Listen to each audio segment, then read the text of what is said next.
So note that the sin is tied, again, to a sense of obligation. There is an oughtness connected to the moral reasoning. It's something that I ought to do. It's something I should do.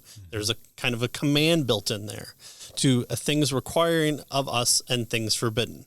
You ought not to do this is included in there as well. This assumes a prior innate knowledge of good and evil. So where do we get that from? Yeah.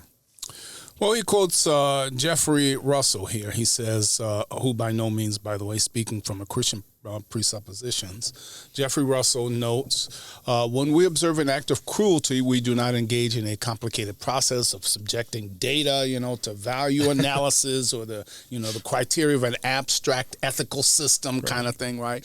No, we react with certain intuitive knowledge that the act is evil, right? We don't have to go through this calculation process because somehow, there's this, objective, analytical thing that we have to go through. Right. So there can be a person on an island that is not attached to the Western world that I've seen the person taking puppies in bags and pummeling them to death.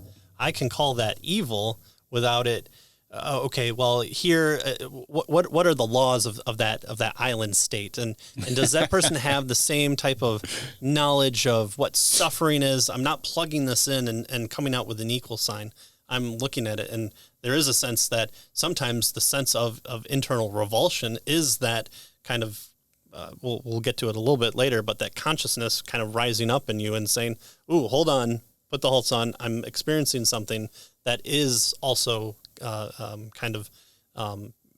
Being the application of being made in the image of God. Right. In fact, that's exactly what he says. He says the biblical name for this internal anchor is conscience. Hey, there we go. It is like an independent third party who has set up shop inside our souls or our heads, our hearts, whatever, to alert us when something is morally right or wrong and it goes awry.